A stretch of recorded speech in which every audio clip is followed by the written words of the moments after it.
The tors on Dartmoor were formed around 270 million to 300 million years ago, because in that time period, that was when the southwest peninsula of England was being formed. There were two tectonic plates under the ocean slowly pushing up against each other, and they created the seabed was pushed up to the surface, and it formed a huge mountainous ridge. And under that ridge there was a lot of molten rock, and that pushed its way through, so there was a lot of volcanic activity here. And then over millions of years the molten rock just cooled down, and it formed the tors that we see on Dartmoor today.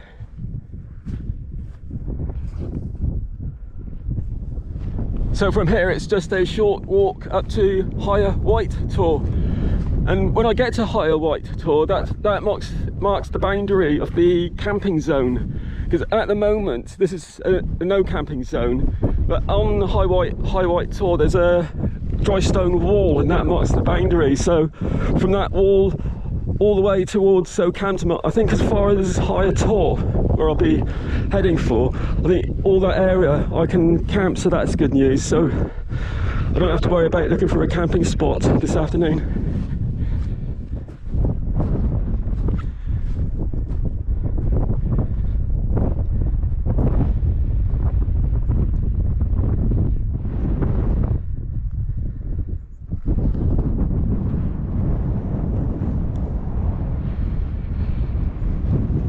So from here I'm just going to head down to Lower White Tor, which I think just down there, and then I'm going to head down to the East Dart River waterfall.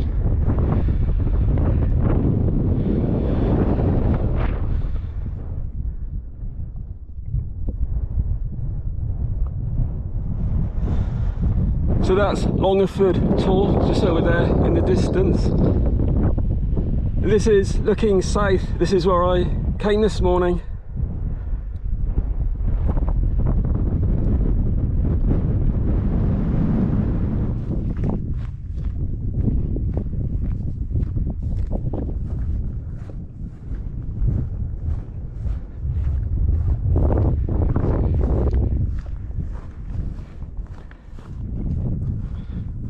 This is the view from Lower White Tor.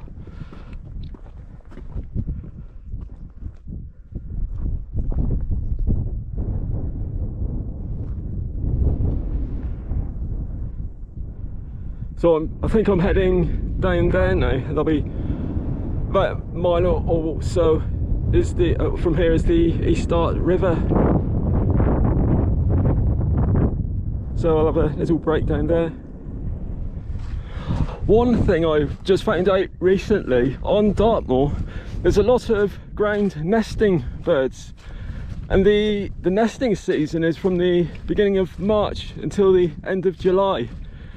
And on this area of Dartmoor, there's quite a few areas where the birds will be nesting, and the Dartmoor National Park, they ask people to sort of avoid those areas. But I'll be going around the areas anyway. And it is August now, so I think the nesting season will be over. But it's something to bear in mind if I come up here next summer. And all the details are on the Dartmoor National Park website. I'm just approaching the East Dart River waterfalls.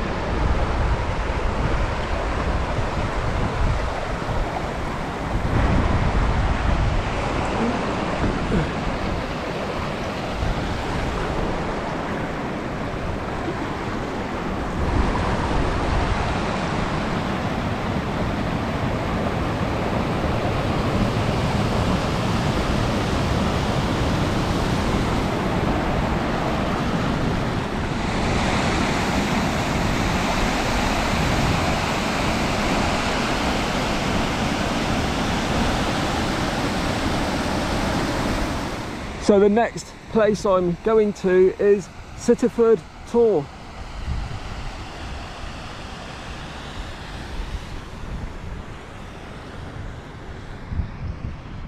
I'm just approaching SITTAFORD Tor, but before I get to the Tor, there's an old Bronze Age stone circle I want to look at first.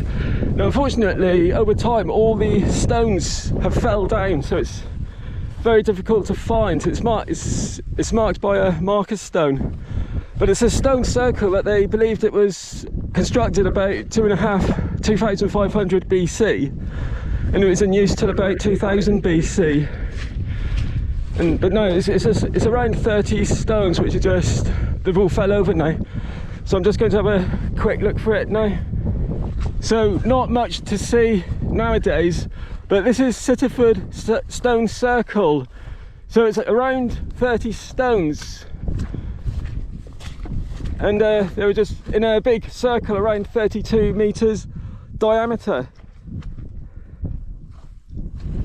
And I'm heading after SITTAFORD Tor. I'm going down to Grey Weathers Stone Circle. It's a double stone circle. That's quite a fascinating place to visit. But this stone circle, they did an archaeological dig on it a few years ago, and they noticed that the subsoil was different to the subsoil on other parts of Dartmoor, and they got an expert to look at it, and he said it was glacial till. It was sediment caused by glacial erosion. Southern England, during the last ice age, all of southern England wasn't covered in ice like the rest of northern Britain, but it was a very frozen, inhospitable tundra. But the theory now is, if there was glaciers up here, it's quite possible that there may have been small ice caps on the higher parts of Dartmoor during the last ice age. So I'm just heading up to SITTAFORD Tor for a little break. Then I'm heading down to Grey Weathers Stone Circle.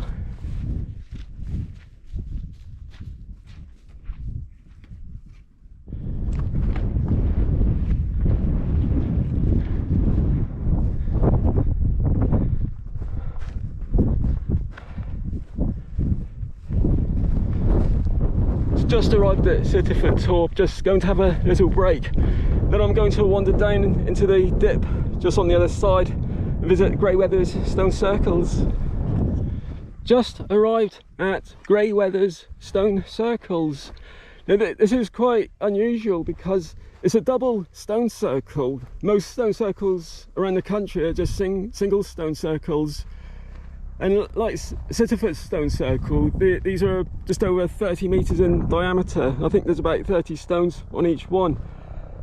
And they're aligned south to north, so that's safe down there, north going up in that direction. And I think it's a safe bet to say they were constructed in the 3rd millennium BC, so maybe around 2500 BC. Around that time, the Sarsen stones were being erected at Stonehenge, so it maybe around that time there was a lot of construction going on around Britain, and nobody really knows why they built all these stone circles. I know Stonehenge, it's perfectly aligned with the rising of the sun on Midsummer's Day, and then the setting of the sun on Midwinter's Day. So maybe they would have used these to work out when Midwinter's Day was coming.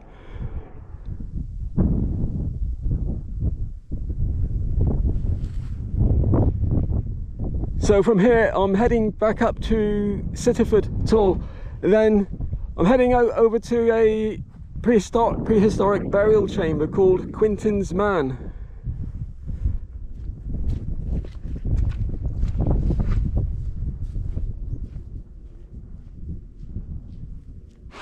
I've just arrived at the beginnings of the River Tean, on its way down to Teignmouth and the English Channel, but I've just found a perfect camping spot here, and I'm thinking of calling it a day here because I'm starting to get a couple of blisters because I haven't done any walking for a while, and I've only got about another 8 miles to Okehampton, so I can easily do that tomorrow.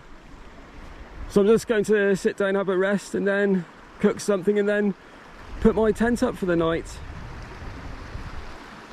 Just put the tent up for tonight. This is a really nice spot for camping. It's a very flat spot and there's no stones. And I'm quite sheltered from the wind here. And of course I've got a water supply for tomorrow morning. So tomorrow morning I'm heading up to Quinton's Man, which is just up the hill, and then almost to Whitehorse Hill, and then to Hangingstone Hill. And I think the weather tonight, it's going to be quite clear skies, but it might be a little bit misty in the morning, but that'll soon clear up, that's not a problem. So we're going to settle down now, and so till tomorrow morning, good night. And now the lovely sunrise to start the day.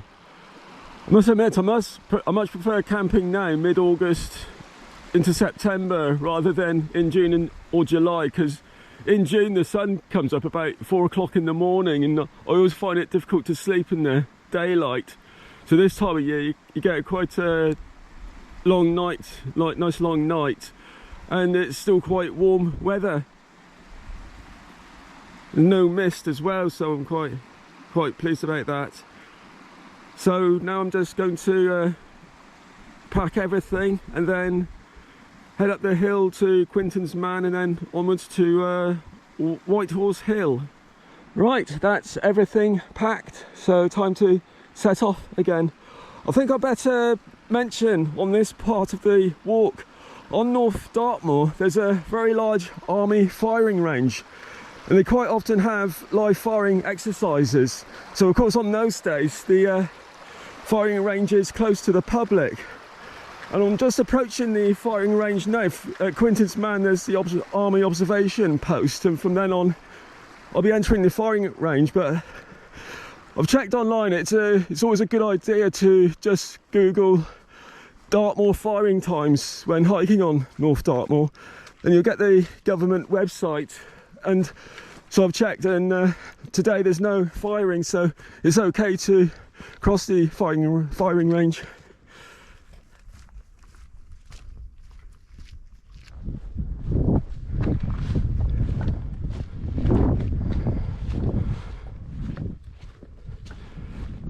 So on the map it says there's a cairn here, so I assume that this would have been a prehistoric burial chamber, but I'm not too sure about the history of this.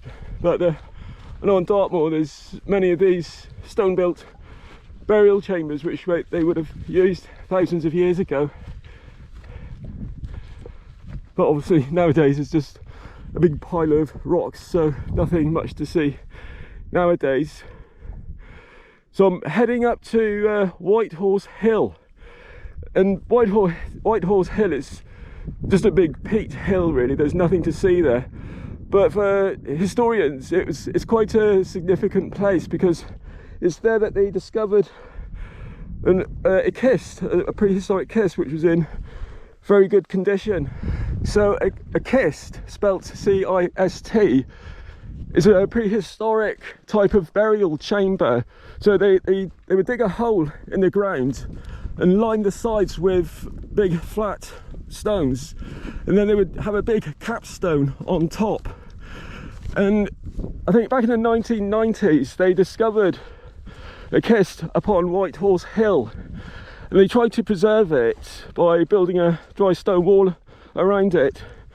But because it's peat and it erodes quite fast, I think a few years later 2011 they decided to excavate it, and the contents of the grave, it was quite amazing actually, because there's a lot of kists on Dartmoor, but over the centuries they've all been looted, or people have taken all the artifacts that were in them. But because no one knew about this kist until the 1990s, it was in an almost perfect condition. So there's a lot of stuff inside. I think I'm just going to quote from Dartmoor's website. They had an article on it because there's quite a lot of information So the grave contained the cremated remains of a young adult, probably a female, which had been placed in the kist in the early Bronze Age between 1730 BC and 1600 BC.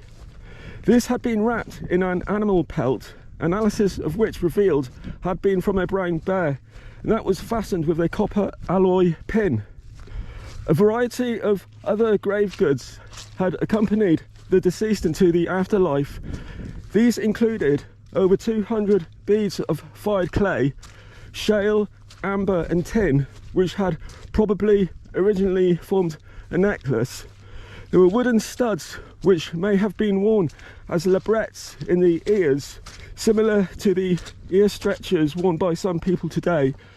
And there were also fragments of textile and leather, a flint tool, a bracelet of woven cow hair and tin studs, and a basketry container.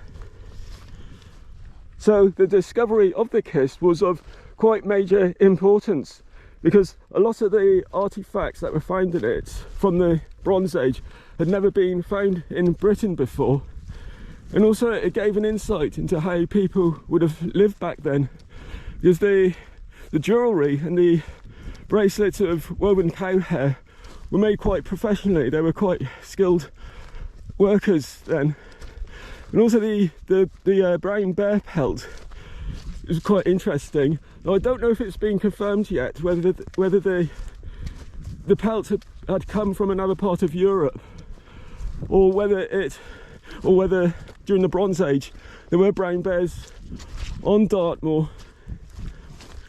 And also the amber beads were quite interesting, because I think most of the amber in the world, it comes from the Baltic region, where Poland and Lithuania are around there.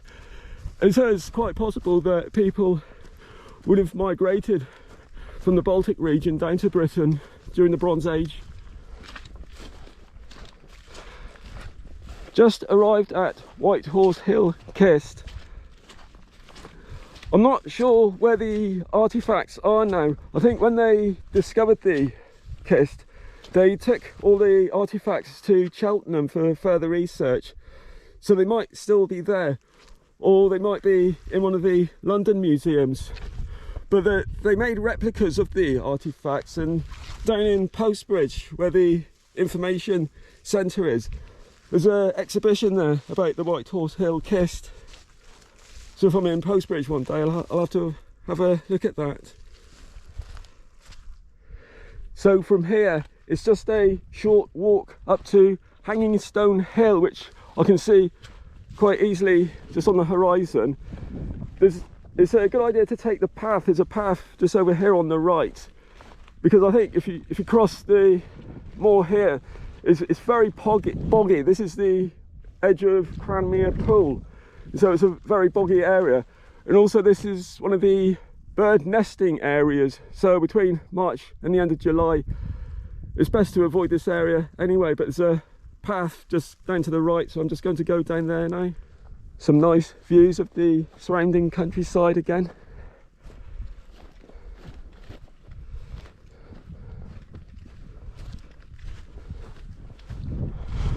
Just approaching Hangingstone Hill, there's another army observation post up here.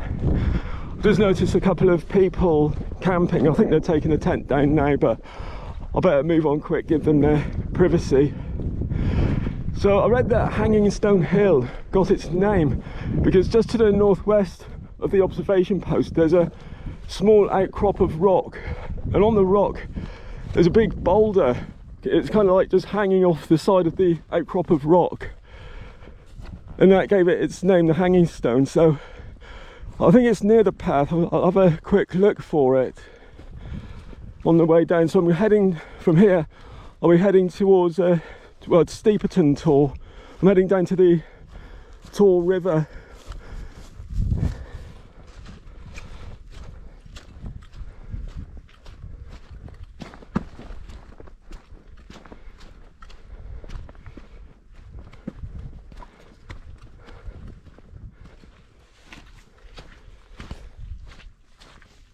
So I think this is the stone which gave Hangingstone Tor, or Hangingstone Hill, its name.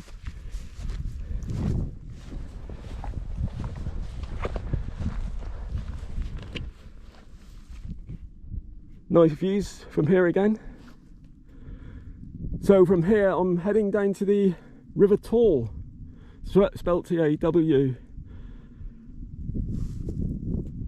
Then I'll be going up to Okehampton. Then I'll be getting quite close to Okehampton then.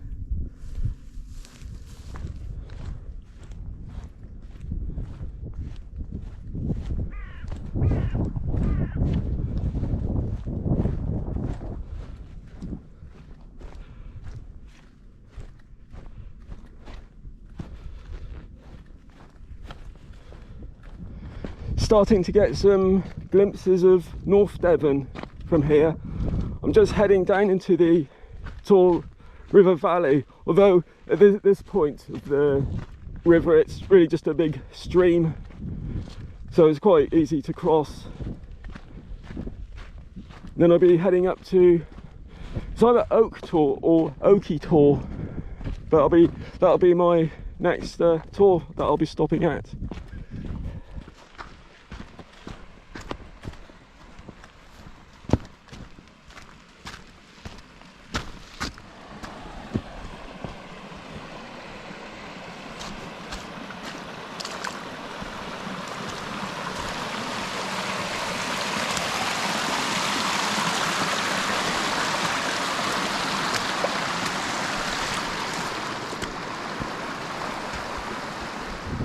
Just arrived at Okehampton. There's a couple more MOD buildings here. I'm getting quite close to the edge of the firing range now. Just past the Taw, there's a row of red and white marker posts. So when I pass them, I'll be leaving the firing range.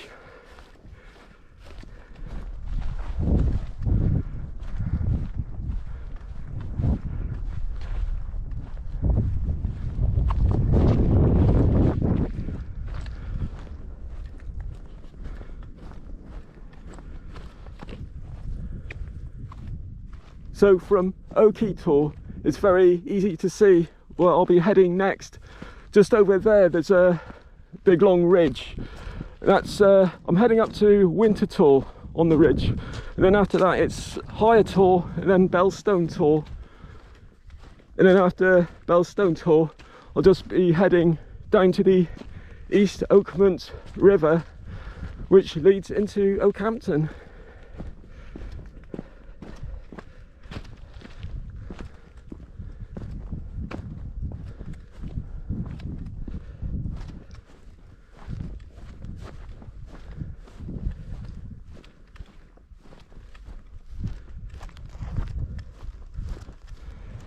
Just arrived at the marker posts which mark the border of the firing range.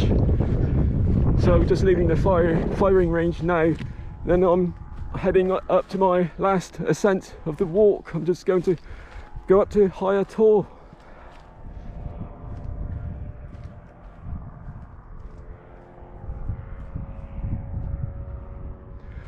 Just arrived at BELSTONE Taw. I think this is BELSTONE Taw because BELSTONE Taw and Higher Taw are quite close together, so it's difficult to see which one is which.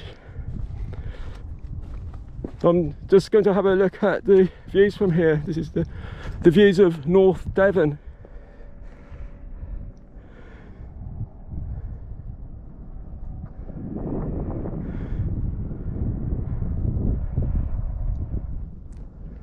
I think that's Higher Taw, just over there, just to the south of here. And some nice views of North Devon.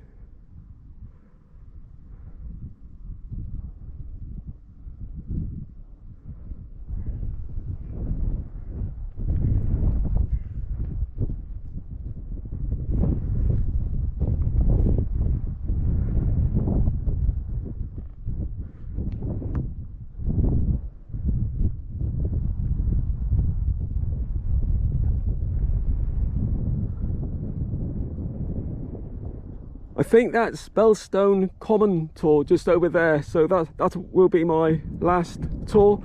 And then from there I'll be heading down. I'll be having a look at another stone circle called the 9 Maidens Stone Circle, and then I'll be heading into the East Okehampton Valley and then into Okehampton.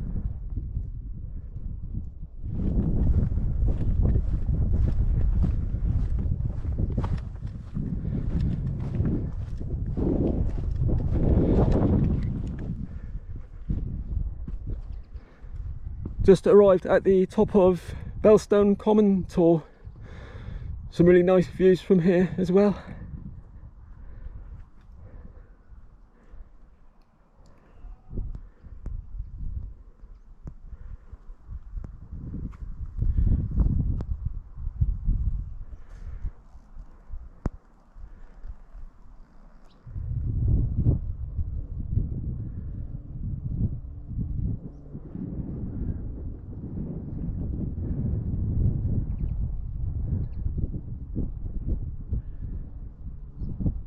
So now it's time to head down to the 9 Maidens Stone Circle just down there.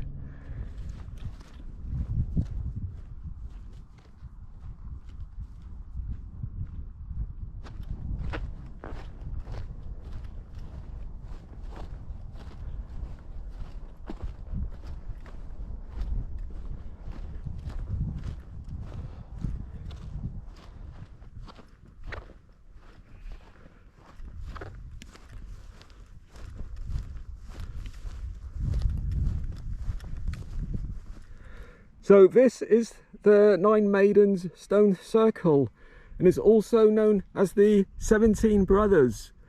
And this is a Bronze Age stone circle located near the village of BELSTONE.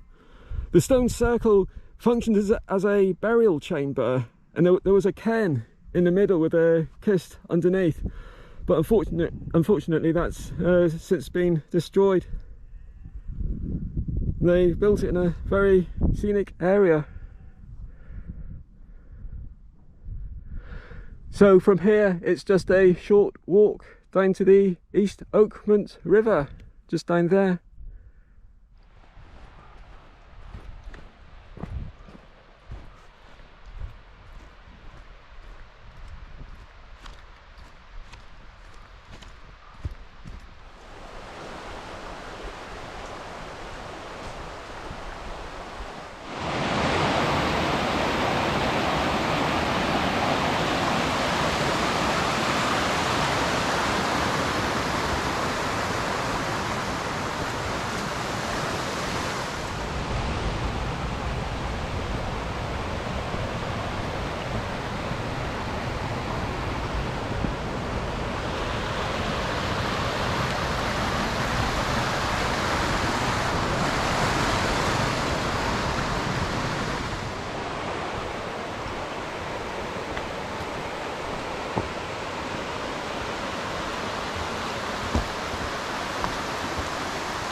So this is where I leave the East Okehampton River and start heading towards the train station. It's about a mile walk along a little lane.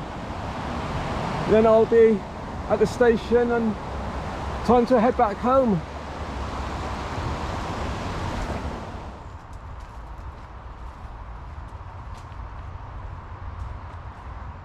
So here I am at Okehampton train station.